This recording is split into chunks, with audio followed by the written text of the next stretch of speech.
Thanks for tuning in to The Real Deal Show, brought to you by eBodyboarding.com and Tribe Boards.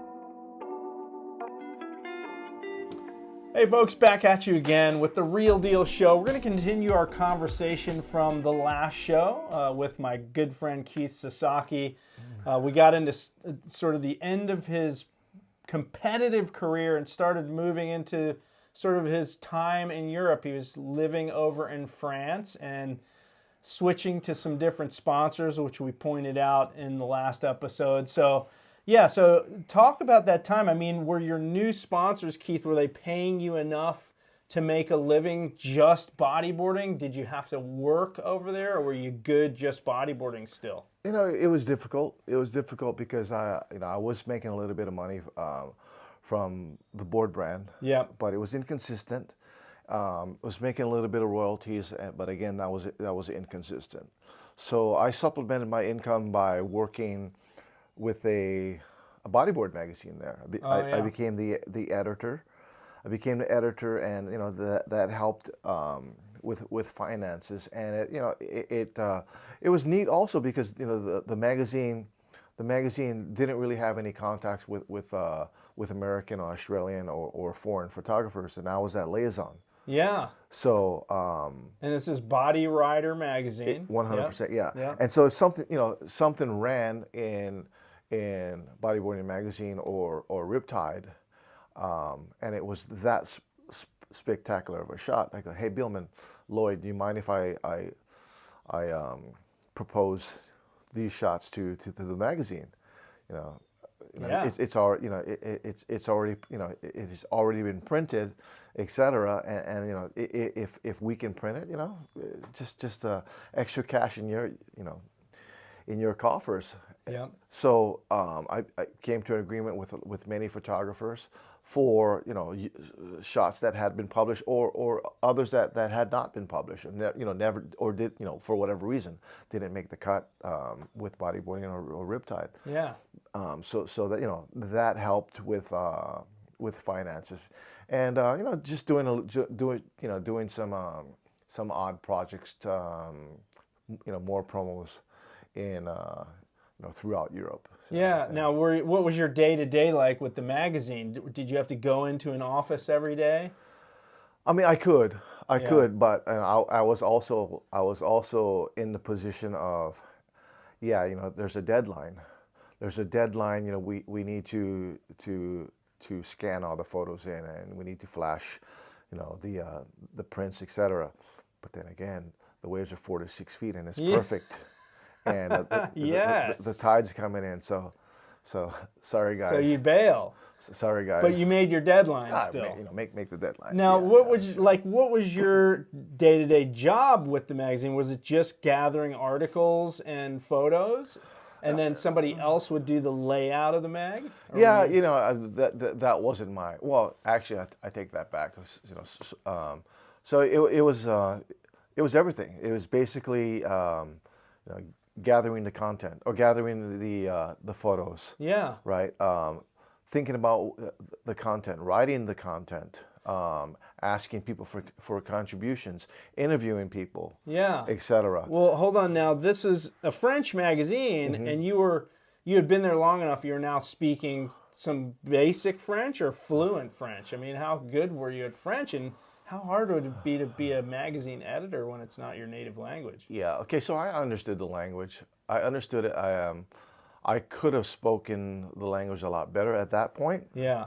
It's just that the area that I lived in, there's so many expats.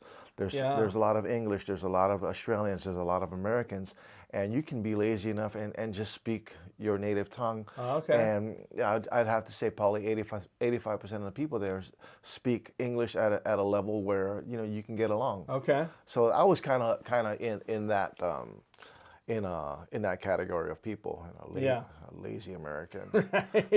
Figured let them speak English. But no. Yeah.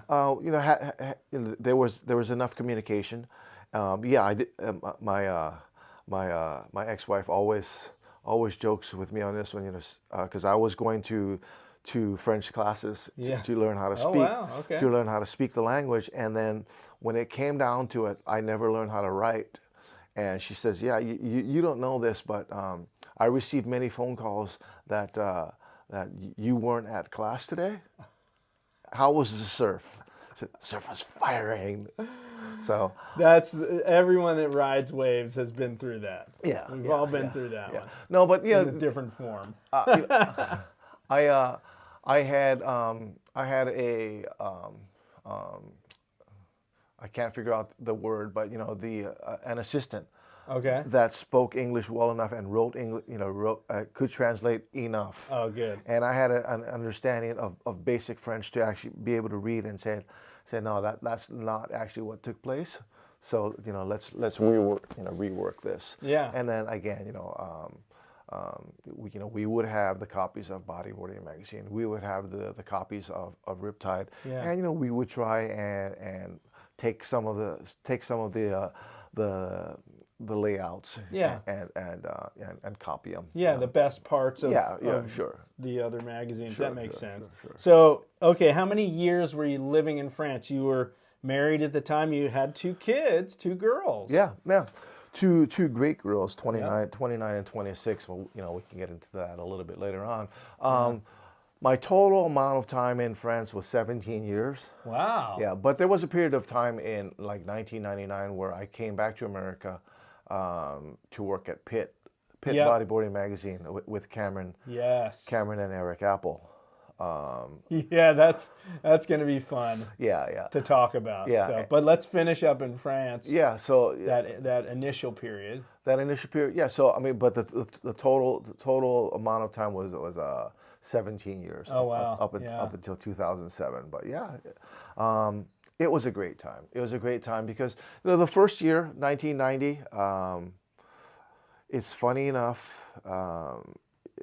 Winter came, and I was saying, when you go there in the summer, and you just enjoy yourself, you just have a great time. The sun goes down. Easy living. Sun goes down at 10 o'clock, and you can be out till 11. Yep. That was never what I did, anyways. But because I wanted to wake up early in the morning. Early bird gets the worm. Yep. Winter comes and reality sets in, and where is that France? That vibe, that summer I fell in love with. Yeah. 3 weeks have gone by, and the waves are 25 feet and on shore, and it's 38 degrees outside, just above freezing. So what's happening? Scene, yeah. So it was pretty rough. But what else was really neat is, okay, hey, I broke the ice.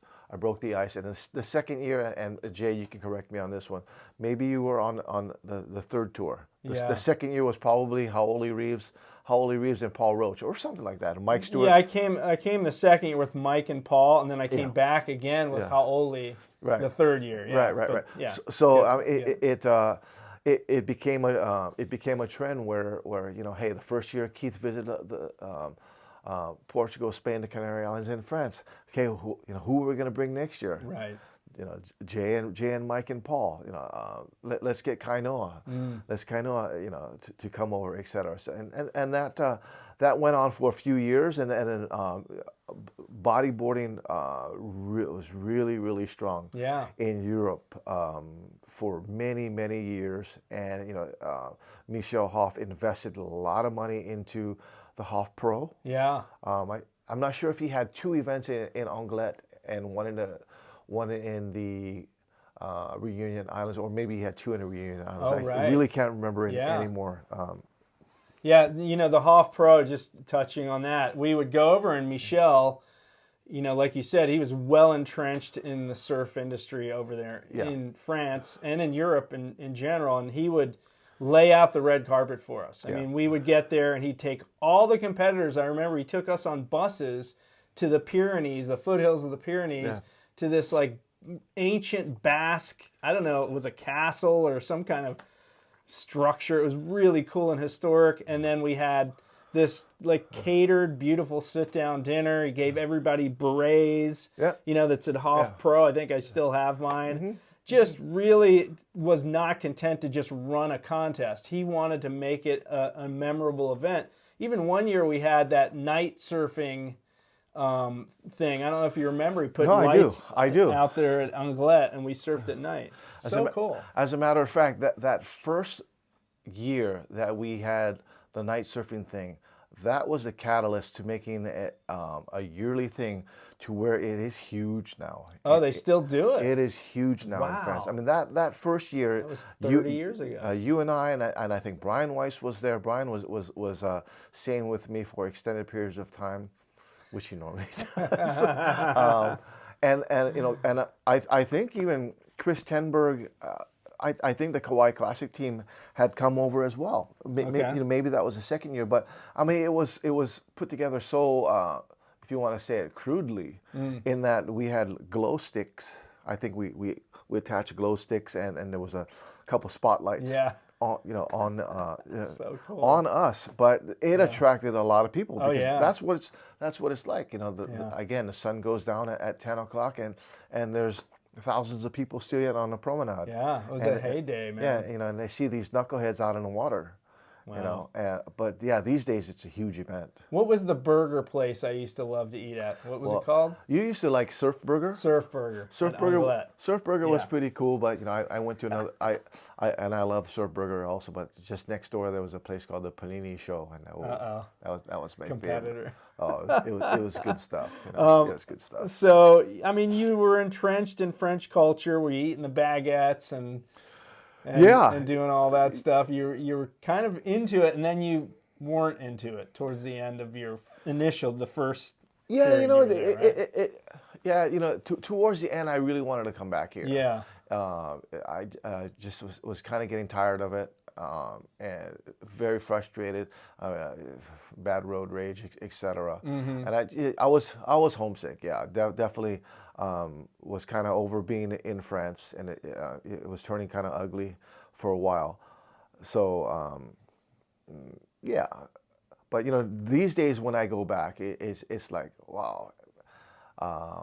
I truly enjoy it. Okay, so all the good parts are there without the bad parts. 100%. Yeah, 100%. Yeah, I think it's when you're visiting, it's different than when you're there all the time. Right? And again, towards the end, it was like, money was getting tight. It was hard to, it was hard to feel secure, I guess. Okay. Right, and just knowing that, hey, there's limited opportunity. Yes. What do I do? What do I do for my next meal? Yeah. Et cetera. So you were, when the Pit magazine thing came up, you were still married at that point? And how did the Pit thing come together? The Pit thing came together is Pit magazine. Pit magazine.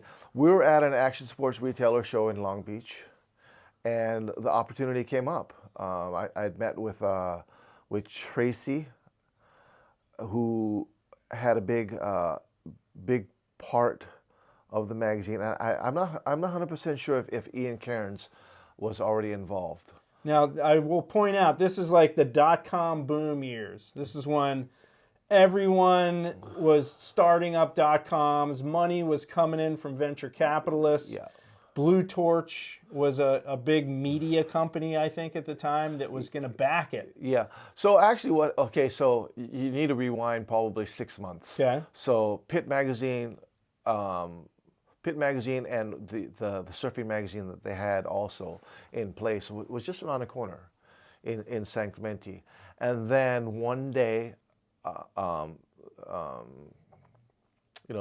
the heads said, we're going to move to not Irvine, but Laguna Niguel. Yeah. And we're moving into the old Pepsi building. I said, okay, why? Well, because we have an investor. We have an investor, and we're going to be rebranded as Blue Torch. Okay, and so Pit Magazine became one of 6 entities, surfing, bodyboarding, skiing, motocross, et cetera. And it became this giant .com bubble. And lots of money behind it. Lots of money, extremely. If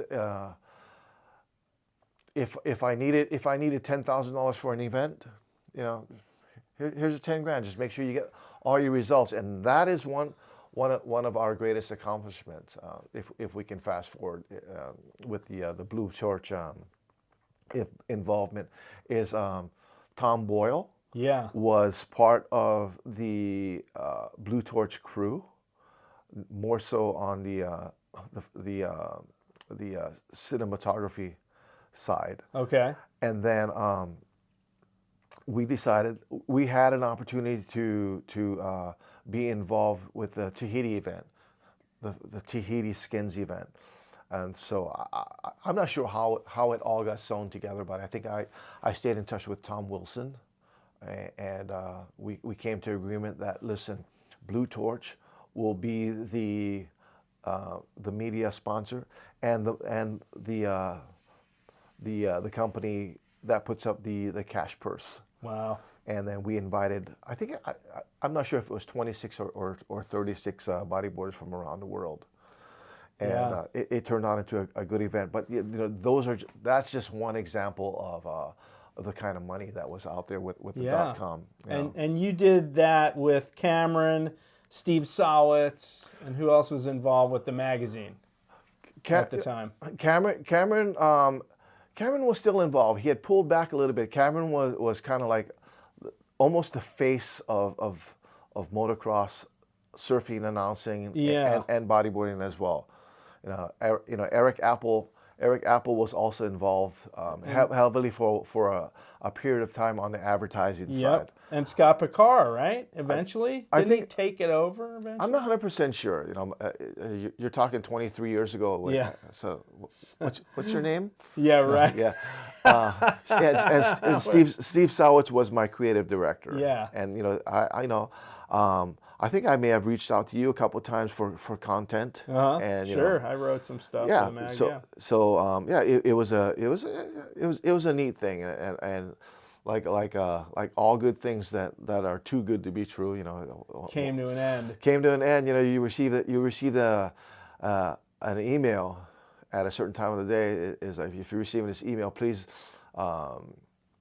join us in the communal area at 10 o'clock. And then after you read that email, you're trying to access your computer and it's locked. You go, no, wow. Yeah.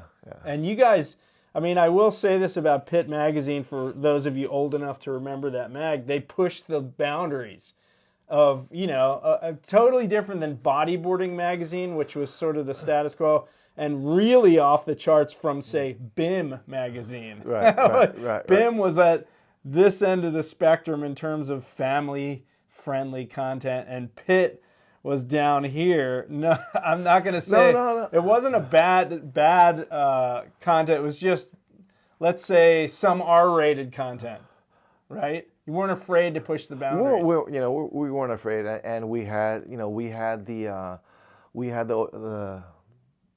green light, green light to do it. Yep. And we had the green light. Yeah. When Blue Torch came in, we had to clean it up a little bit.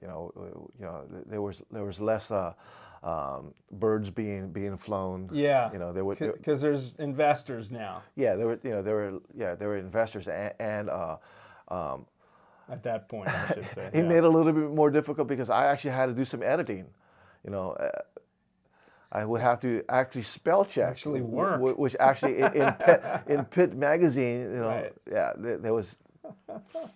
Everybody spoke the language. Everybody spoke the same language. Yeah, right. Yeah. But at the end of the day, the content was very raw. Yeah. You could expect at least 10 birds in every single magazine.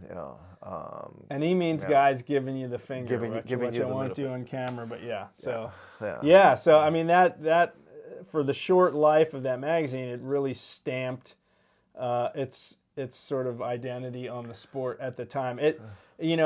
Early days in the sport, when you and I were kind of coming up, it was all about smiles and fun and make it friendly and happy.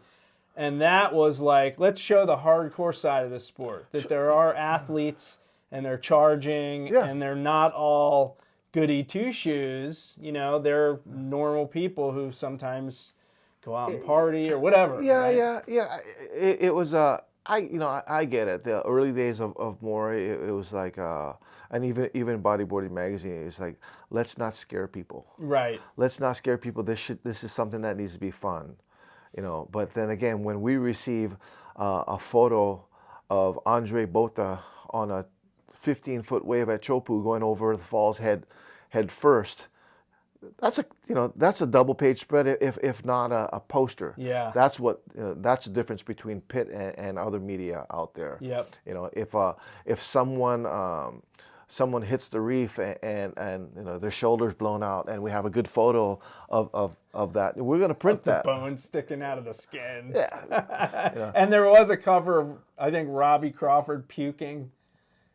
In the background on a shot, Fred Booth, maybe Robbie Fred Crawford, Booth in there, yes, and push the limits. Definitely push the limits. I mean, there's other photos in there with people pushing other things, but we won't go there. We won't go there. Okay, so that ended eventually, and then there you are, no income. So what do you do at that point? And that was probably around what, maybe 2001. It was so? 2001. So Okay. I lived in the North Shore.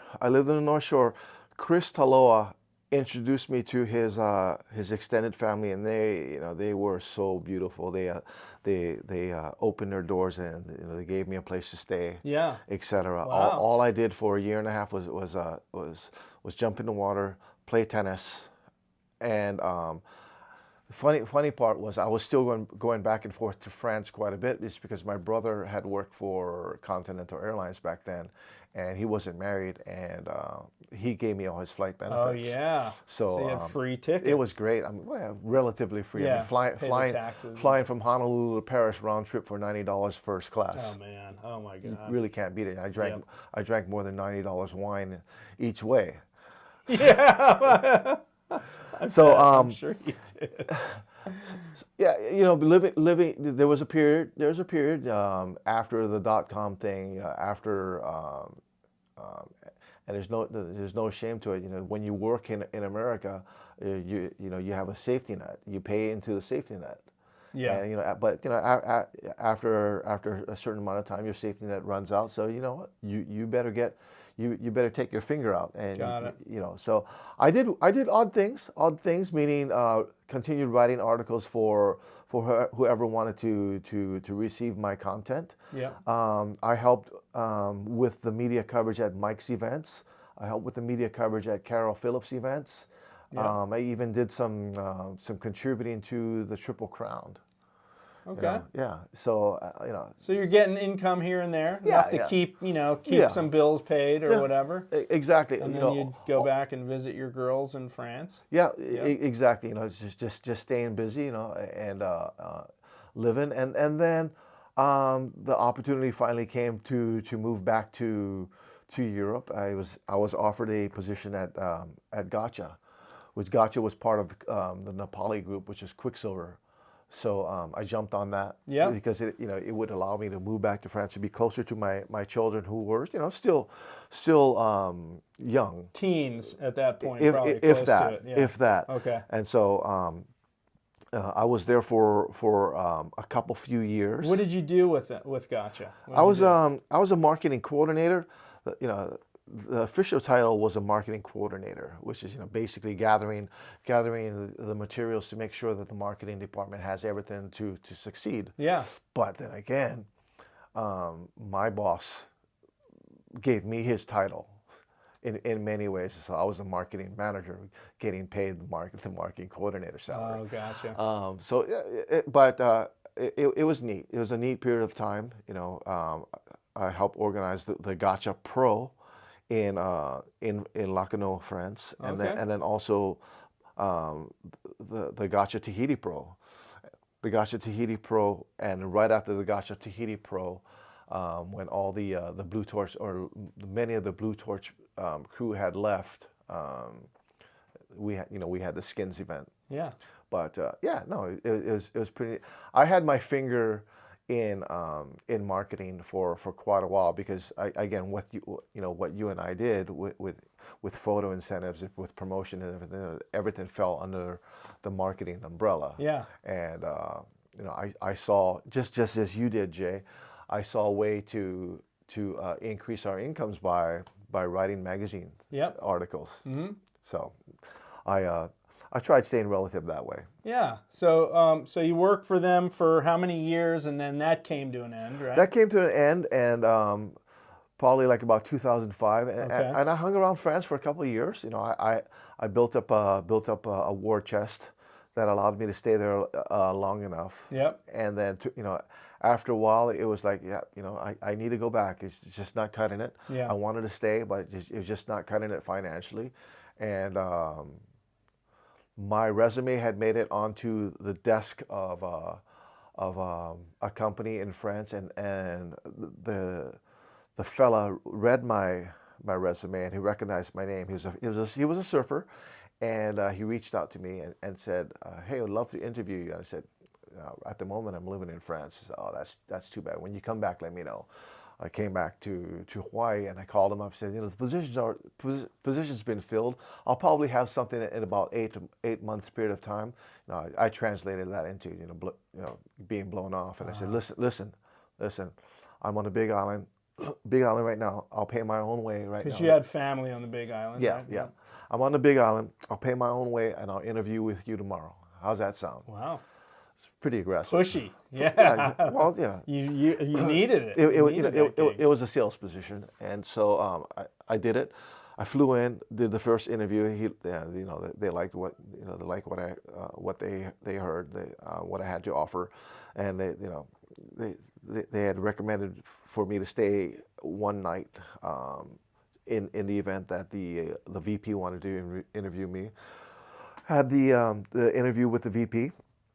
And then about ready to go back to the Big Island, my phone rings and said, "Listen, love to give you an opportunity. It's not going to be for another 6 weeks, but you know, go down and get your blood work and your background check, et cetera, et cetera, et cetera, and you'll start on whatever it was, October 8th. I just remember it as being Columbus Day, not Discover's Day." Yeah. Yes, so that's like October 12th, I Yeah, think, is something Columbus like that. Day. Wow. So what year? That was 2005? No, that was 2007. 2007. 2007, Okay. yeah. And that's the company you're still with to this day, right? Yeah, so I work in freight logistics. Yeah. Work in freight logistics, which you know quite well. I mean, all your product, Yep, the we majority deal of your with it product too. needs to be brought in from an exterior source, and there's people that organize it. So, yeah, I started off as a sales executive, and I've assumed the sales manager's position over the last 6 years or so. Killer. It's been fun, a lot of work. A lot of work. I mean, the vessels never stop. People always need product. Yeah. And it's a neat, completely different from riding waves. Completely. Well, yeah, that industry exploded during COVID too, because everyone was getting goods shipped in, Yeah. and it was getting hard for people who bring goods in, like us, to find containers to put stuff in. So you were in the midst of that, I'm sure. We're in the midst of it, and then we had to put our thinking caps on. There's people waiting for their goods. There's 150 container ships waiting out of the port of Long Beach, and there's another 45 super container ships about ready to leave Asian ports. What do we do? So we put our thinking caps on to make sure that people had a consistent flow of goods. Wow. So let's talk about your surfing now, because surfing is low on the priority list, I think, for you. Back in the day, I mean, that was what you did for a living, but now, you're a working man. You do live a couple blocks from the beach at your old stomping grounds, Waikiki Walls, and occasionally still get out there, right? Are you still in the water now and then? That's what I'm sure people want to know. Yeah, so Jay, the irony to all of this is when we did parts 1 and 2. Yeah. That was before we went down to Cabo San Lucas for a quick strike mission. Oh, yeah. And the second day that we were there, I was riding a little wave, and I saw a backwash coming, and I just mistimed it. Yeah. I mistimed it, and I popped my MCL. And by the way, before he continues this story, he gets out of the water. I didn't even know. He was kind of like limping a little bit. didn't have a wince on his face or look like he was in agony. So he was totally sucking it up and casually said, "Oh yeah, I hurt my knee." So continue the story. Yeah. So but you heard it bad. Yeah, I heard it bad. I on. heard it bad enough, and I was telling myself, I remain in Cabo, and why not? I was with Jay and Vicky, Caven, etc., just having a good old time. But I went back to Hawaii, and I told myself, there's no reason why you should have got taken out by a half a foot wave. Think about it. Think about it. You're fat, you're out of shape, you're unprepared. Okay. So I changed things in my lifestyle. Got back into relatively good shape. Dropped a lot of weight. Yep. And Kaven Okamura, who's one of my best friends, constantly pushed me. Yep. Diamond, it's good. Over here is good. Over there is good. Come on, let's go. And just after a few months, I grabbed the board again and paddled out and just found this new love for it. Yeah. It feels incredible. Yep. There are days when I'm riding a wave where I'm telling myself, no one can beat me. Yeah. I mean, it's back to that mentality. No one can beat me, but I will never put a jersey on again. Yeah. To that, I mean. Yeah, the competitive days are over. That's where I'm at right now. Yeah. I mean, you know what? If I didn't have this, it's not a 9 to 5, kids. It's 4 o'clock in the morning to 8 o'clock at night job. If I didn't have that, then maybe I'd put I'd invest a little bit of time into trying to get together some results. But that's not where I'm at in my life. I am at the point where I enjoy paddling out, and it could be only for 35 minutes, or it could be an hour and a half. Yeah. And I'll get 10 waves, and it's the best 10 waves of my life. I went down to Salina Cruz last year with a small group of people, and it just lit the fire. Yeah. It just lit the fire once again. Yeah. Well, the ocean heals, man. It's that's why I go out every day. It's just that. It's like therapy, man. It just wipes away stress. It helps you to get away from phones and computers for 45 minutes, however long you're in the water, and just kind of cleans the slate. It's such a good way to start or even finish a day or whatever. Throw in a surf whenever you can. So it's good to hear that you're occasionally getting in the water. And you did have a period there with your dog, Bongo, where you were kind of like a minor celebrity there in Hawaii with Bongo, this little Jack Russell Terrier. Talk about that. Yeah, I have a Jack Russell Terrier, Bongo. She's still there. She's grouchy, kind of like her old man. And when she was a puppy, we take her down to the beach, and immediately she jumped on the board. Wow. And it's like, that's pretty cool. And then it just evolved into pushing her on the board, into having her on the front of the board catching half a foot waves, to going a little further out where she jumps on my back, and we're prone riding 3 foot waves, to the point where she's still on my back, but I'll get up jack stance, and she's right here. Oh, wow. And I'm riding the wave, and I'm doing cutbacks and big bottom turns, and she's there with me. So yeah, it was Bongo was more of the attraction. It was a novelty. It was a novelty. If more than anything, people would say, look at that little Jack Russell, surfing on top of a pig. No, come on. Now there's got to be videos of this on YouTube. Yeah. So is there a YouTube link? YouTube, if my memory serves me right, all you need to do is put keywords in there, surfing dog or Bongo Waikiki wall. Okay, so I will put the link at the top of this video right there, if I can find it. So here we are, 34 minutes into this, and I'll put it up there so you can check it out. But, so now you are golfing a lot. That's kind of like another, is it a passion of yours or just a hobby? Would you consider it a hobby? So I wanted to have some form of being outside after work, So I golf. I picked up the clubs, and also after assuming the manager's position, and a lot of it is like, hey, I need to take other managers out for Yeah. for rounds of golf. Kind of goes along with that corporate lifestyle. 100%. So I started golfing a little bit, and I enjoy it. I suck at it still.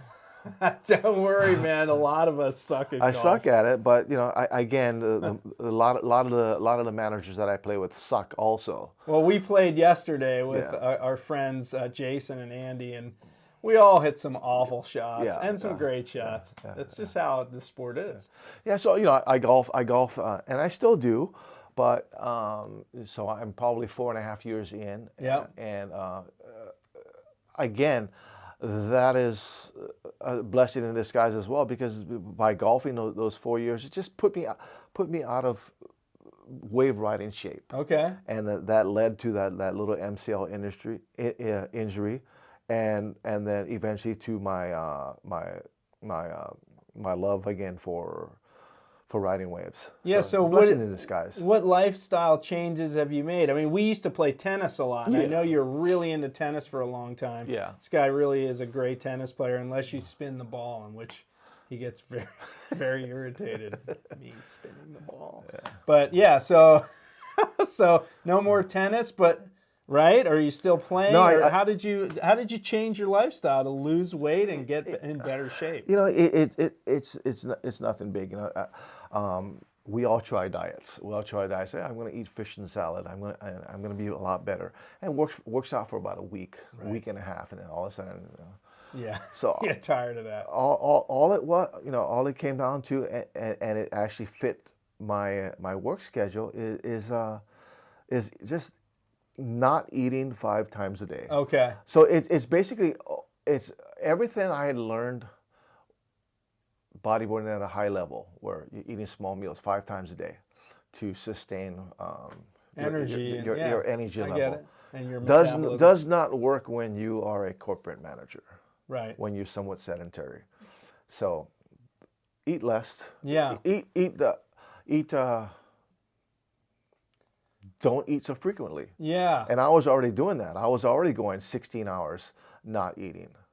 I was so somewhat fasting. Then I did a little bit of research into it, and I said, this sounds pretty easy enough. Yeah. So I started doing it. Doing 16-hour fasting, 18-hour fasting, 20-hour fasting, and then the best part about it is when I have my meals, I'm eating bacon. Yeah.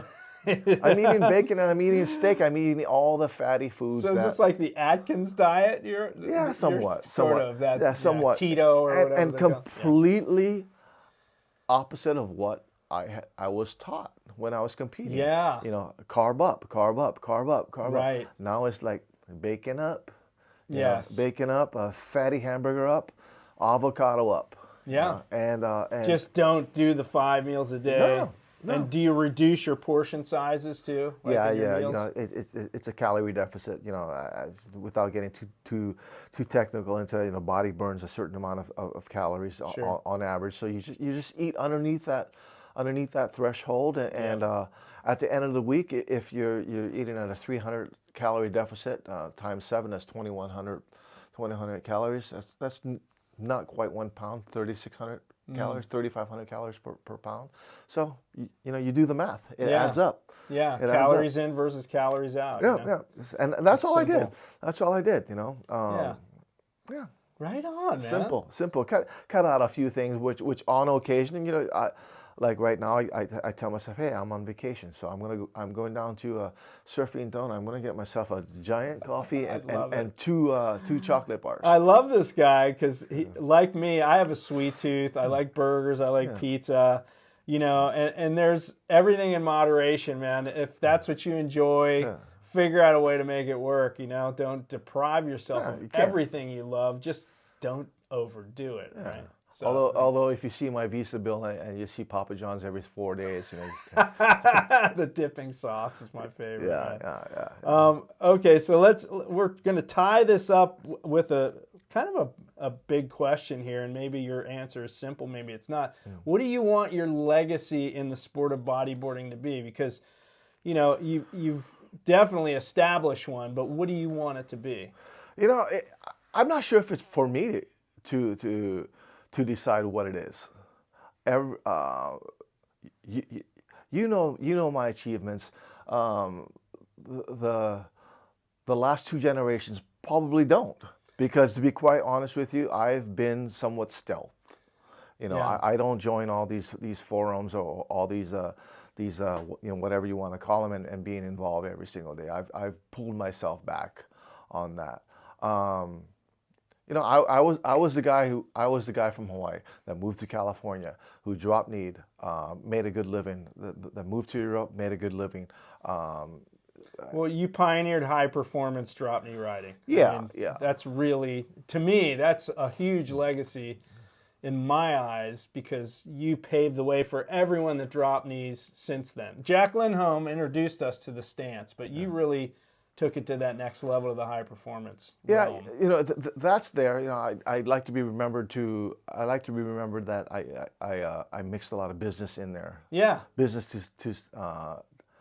business in there, and you know, took quite a few people under my wing. Yes. And Me included. I do have a good success ratio of those people that I took under my wing. Yeah. I mean, you know, they're doing well these days. Okay, so along those lines, the new generation of drop knee guys, any riders out there that you admire their riding that have come after you? I mean, name a few names of guys that you think, man, they really took drop knee to the next level. Okay, you know what's funny is on occasion I receive a phone call from Pat Caldwell or Ben Severson. Hey, listen, we have an event at Sandy Beach. Can you help judge? Or we have a contest at Pipeline. Can you help judge? Say, listen, it comes from you guys, you two guys. I'll do it for you guys, no problem. The beauty of it is, I don't know 99.9% of these people riding. So Yeah. I don't know who. You know, I see them as blue, yellow, Right. red, and no white. Bias. No bias in Yeah. there. There is one kid though that sticks out, Matt Crilly. Yep. Not, you know, he's a good prone rider. He's a spectacular stand-up rider, especially backside. Yep. And his drop knee is his jack stance is spectacular. Yeah. You know, I really like watching him. Yeah. But other than that, when I'm judging, I see colors, because I don't know who, you know, I don't know who they are. Yeah, that's you know? good. Yeah. I think it's good because you don't have a preconceived notion of this guy should probably win this event. Yeah. And then, you know, it creates maybe some sort of bias. Yeah, you know, there's you know, there's the obvious ones. I mean, when you see Hubbard, Jeff Hubbard paddle out, I mean, you know, Unmistakable. yeah, And Dave Hubbard too. yeah, you know, 100%. You know, Sammy to a certain extent, but after those few people, I don't really know them. Right. You know. That's a good thing, man. It makes you a great judge Yeah, for that so, reason. Yeah. Right on, man. Well, geez, what else? Anyone you want to thank, you know, that helped you to get to where you are now? I mean, Well, wow, what a long career and journey in the sport. Let's go back from the beginning, okay? 1980, entered the contest at Point Panic. Yep. Bob and Jan Thomas. Yep. Okay, organizer of the event. Thank you. Roger Kundle, the distributor of more bodyboards back then. Thank you. He and Patty Serrano invite me to the national championships in 1980. Thank you, Patty Serrano, for inviting me. That was the very beginning. Turning point. That was the very beginning. Yeah. From there, Mary Lee Christensen. Mary Lee, thank you. MLC. Keith says, thank you very much for everything you've afforded me. Okay. From MLC to Mary Marsbanian. Yep. You know, her right-hand person there at Moray, to Jack and Pat O'Neill. Yeah. You know, who put a lot of confidence in me, to Michel Off, thank you very much for inviting me to France. To Pat, Jack, Ben, JP and Mike, my 5 brothers who we all pushed each other. We hated each other at times, but we love each other. We love each other more than anything else. There's Reale, Kevin Okamura, Kainoa, Dean, Parker. Love you guys. Thank you very much. There's others. I'm sorry. Andy Fomenko. Always. Andy Fomenko was a surfer that hung around with us. He was always on the same page with us. We love traveling with him. There's definitely more people out there. Yeah. Thank All you. these people had a little pivotal role or a big pivotal role in making you who you are today and getting you to where you are today. Yeah. And again, there's people out there, that, as I mentioned, I admired Sean Thompson and Tom Curran. They actually know it because I've expressed my gratitude to them. That hey, certain things you did actually helped carve who I am today. Yeah. Same with PT, same with Ian Caron, same with Aaron Lloyd, same with Fred Simpson. Yep. Fred Simpson and Aaron Lloyd, different ends of the spectrum. They taught me a hell of a lot. Yeah. That's killer. Yeah. I mean, I hate to be I hate to be a cliche, but yeah, it does take a village. Yeah, for sure, man. Yeah. All right, so we're both of us. I mean, Keith on the cusp of 60 years old, me about a year and a bit away from turning 60, and we're still doing this, man. It's still going to keep going. We're not giving up. We're waiting for the senior tour to come back. Hear me? IBC World Tour, Senior Tour. What should the age division be? 50 and over? Maybe we'll let those young 50-year-olds. Yeah, I mean, Hubbard's 50. Come on, Hubbard's 50. Okay, so it's almost there. He just turned 47. Yes, but the venues have to be Trestles. It has to be Trestles. It has to be Salina Cruz. It has to be Sebastian Inlet, and it has to be Point breaks. All rights. Right wedges. Not a single left. I'm in. I'm a regular foot, man. Okay. And should there be drop knee and prone? There's got to be, man. You got to have that. I'm for that. Yeah. Well, at my age, it's a shame. I try and drop knee, and I end up prone riding, and I end up drowning. But come on, man. This guy's still ripping. If you saw any of the photos from his Cabo trip in August, trust me, he's still drop kneeing just fine. So, well, guys and girls who watch the show, thank you so much. We've got 4 parts with Keith, just like we had with JP. So, my friends from back in the day, there's just so much to talk about. And I'm sure, we've missed a few things. Maybe we'll do a future episode and catch up on some of those. And I want to get some more of the guys from our generation in here, so we'll definitely do that. But Keith, thanks, brother. Thank you, man. Thanks for having me. Of course. It's been 18 months, since I've been thinking about, completing this. Yeah. Although we're probably not complete.